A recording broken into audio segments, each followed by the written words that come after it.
Et si, à l'approche des élections présidentielles américaines, nous parlions justement de présidents américains dans Blow Up?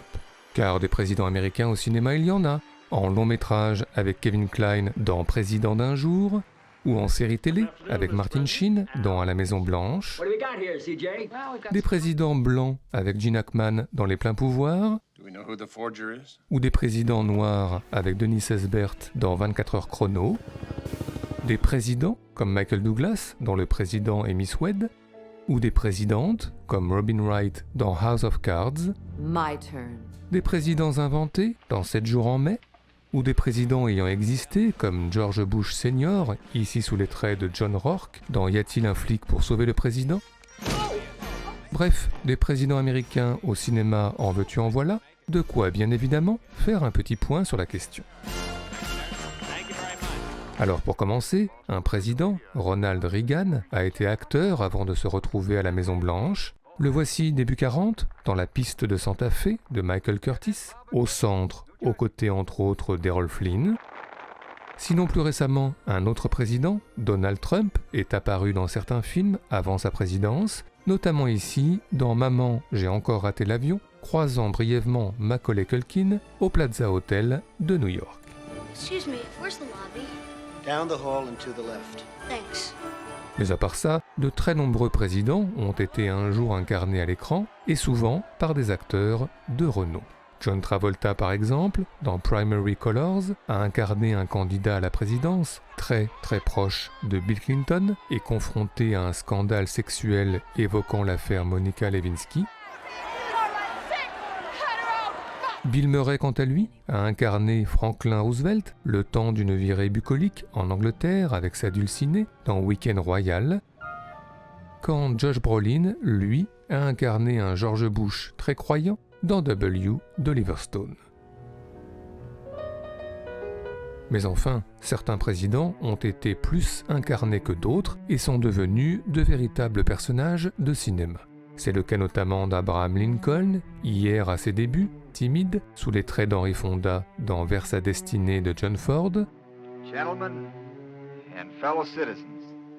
Ou à la fin de sa vie, sous les traits de Daniel Day-Lewis, devant une foule plus importante dans le Lincoln de Steven Spielberg, A just and a lasting peace among ourselves. un Abraham Lincoln, héros progressiste, ayant fortement contribué à abolir l'esclavage et dont le cinéma a souvent mis en scène l'assassinat traumatique lors d'une représentation théâtrale, comme on peut le voir notamment dans Je n'ai pas tué Lincoln de John Ford, encore lui. Sinon, un autre président très représenté au cinéma, Richard Nixon, élu en 1968, puis réélu en 1972, mais un second mandat que Nixon ne terminera pas, puisque, comme on peut le voir dans Les Hommes du Président, les journalistes du Washington Post, en l'occurrence Robert Redford et Dustin Hoffman, ont révélé l'affaire du Watergate. Un Richard Nixon souvent présenté comme paranoïaque, reclus dans son bureau ovale et ennemi des journalistes, comme on peut le voir dans Pentagon Papers.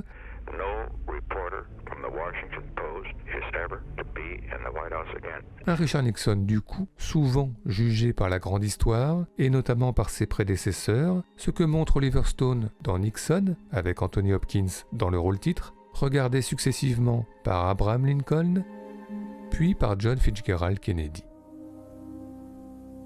Ce qui nous amène justement à John Kennedy, le président américain sans doute le plus représenté au cinéma, en documentaire pendant les primaires de 1960, dans Primary de Robert Drew, où l'on suit le futur président, caméra à l'épaule, mais aussi Kennedy en fiction, pendant la crise des missiles de Cuba, en 1962, sous les traits de Bruce Greenwood, dans 13 jours, avec Kevin Costner en conseiller chargé d'aider à résoudre la crise, ou Kennedy entre documentaire et fiction, dans Forrest Gump, avec cette fameuse image d'archive réarrangée. Sinon, c'est évidemment l'assassinat de John Kennedy que le cinéma a beaucoup évoqué. Dans Complot à Dallas, David Miller détaille le complot avec les préparatifs dans les bureaux secrets, puis les préparatifs sur site, l'arrivée de Kennedy à l'aéroport de Dallas, et enfin le cortège présidentiel qui s'approche du moment fatidique. Un moment fatidique qu'évoque également le film Parkland, en se concentrant principalement sur Abraham Zapruder, lequel a enregistré le fameux film témoin 8 mm de l'assassinat. Un film Zapruder que montre notamment Kevin Costner devant une audience choquée dans JFK lors d'un procès sous haute tension. Un assassinat traumatique que l'on peut aussi revoir pendant le générique de Watchmen, avec une nouvelle théorie et un nouveau coupable en la personne du comédien. Un assassinat enfin qui n'a cessé de hanter nombre d'Américains, par exemple Gerrit Graham dans Greetings, refaisant la trajectoire de la balle fatidique sur le corps de sa petite amie. Sans oublier Clint Eastwood dans La ligne de mire, garde du corps ayant failli à Dallas et forcé de revivre encore et toujours le trauma originel.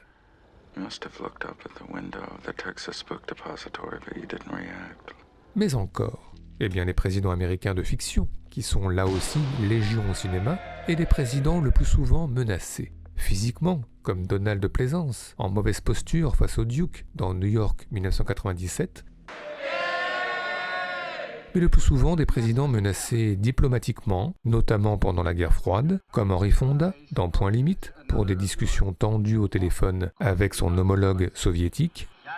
Mr. President, we have warned you again and again that this constant flying of armed aircraft This is a mistake, over a Soviet serious territory mistake. cannot. Ou comme Peter Sellers dans Docteur Folamour, pour des discussions avec son homologue soviétique plus loufoque. I'm coming through fine too, eh?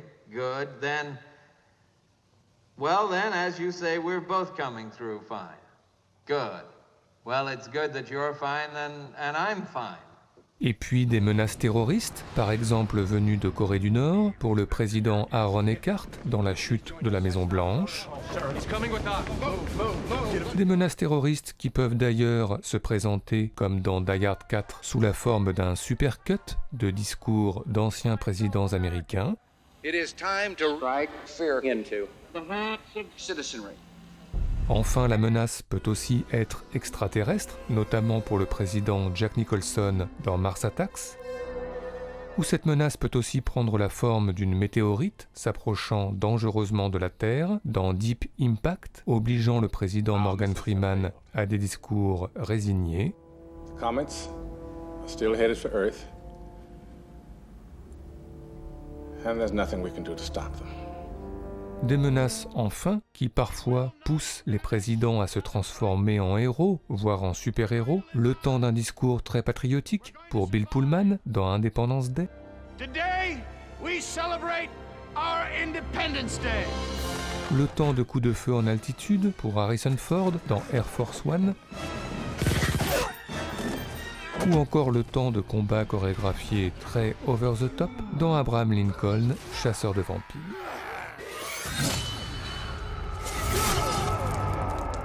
Bref, si on ajoute Robert Redford, candidat à la présidentielle euphorique dans Voter McKay, et Ryan Gosling, candidat à la présidentielle moins euphorique dans Les Marches du pouvoir, et puis la statue de Lincoln dans Monsieur Smith au Sénat, et les statues des présidents au Mont Rushmore dans La mort aux trousses, I don't like the way Teddy Roosevelt is looking at me.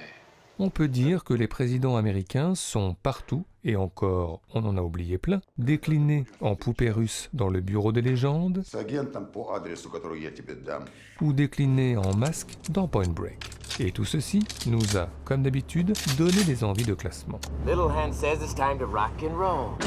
C'est donc parti, à fond les ballons, pour notre traditionnel top 5 subjectif, celui de nos meilleures scènes liées, de près ou de loin, au président américain au cinéma.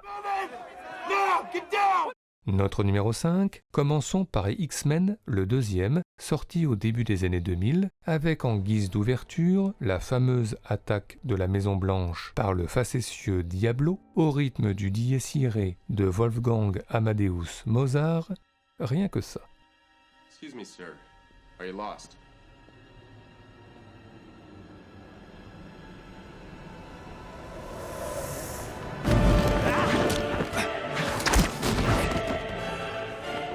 championship visitors checkpoint.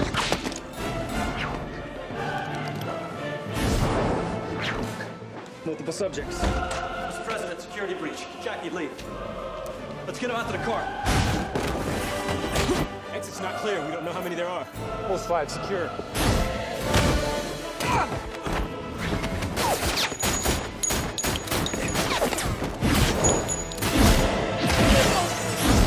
There's something in the corridor. To the shelter.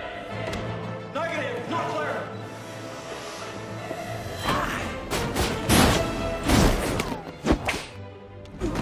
It's outside the Oval Office. Lock this place down.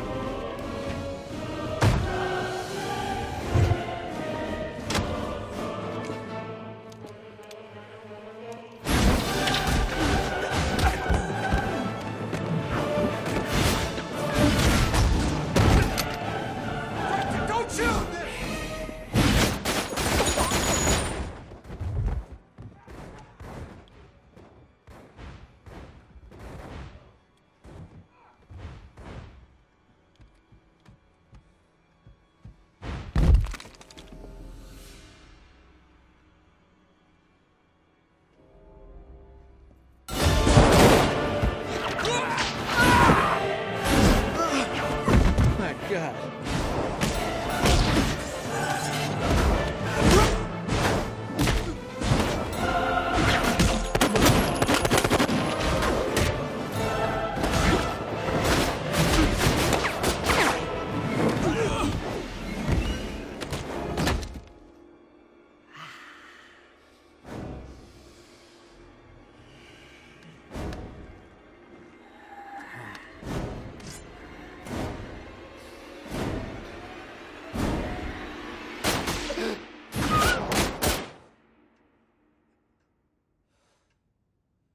Notre numéro 4, passons à Fahrenheit 9/11, le documentaire que Michael Moore a consacré à George W. Bush, avec en point d'orgue cette scène tout à fait surréaliste, le 11 septembre 2001, le président Bush en visite à une école primaire en Floride, alors que les attentats du World Trade Center sont en cours, avec la sidération, mais aussi l'inertie et les minutes qui s'égrènent.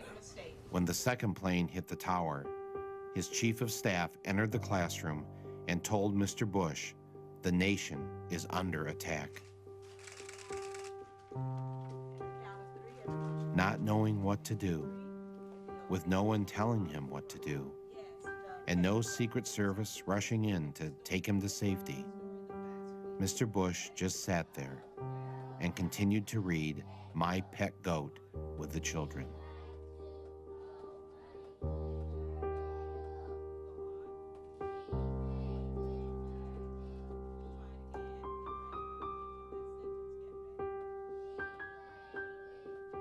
Nearly 7 minutes passed with nobody doing anything.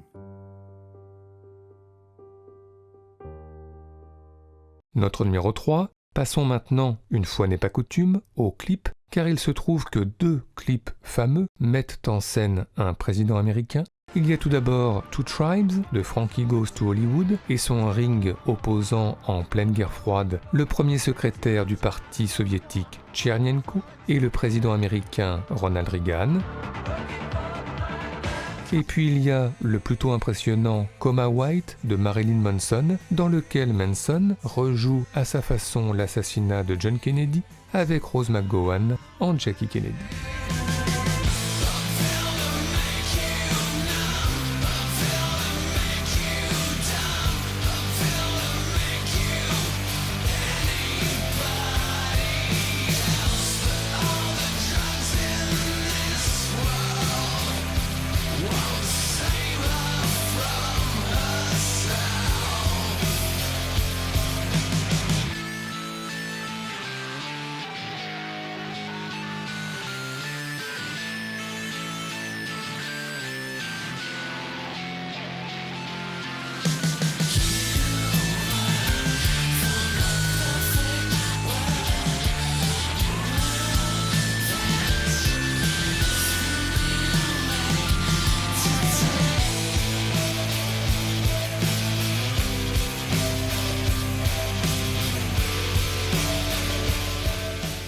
Notre numéro 2, l'assassinat de John Kennedy encore et toujours, et plus particulièrement le personnage de Jackie Kennedy, à qui le cinéaste chilien Pablo Larraín a consacré un film en 2016, Jackie, avec Nathalie Portman dans le rôle titre, avec la reconstitution saisissante de l'assassinat, et puis encore plus saisissant, le retour à la Maison Blanche dans le silence et la tenue iconique de Jackie devenue rose sang.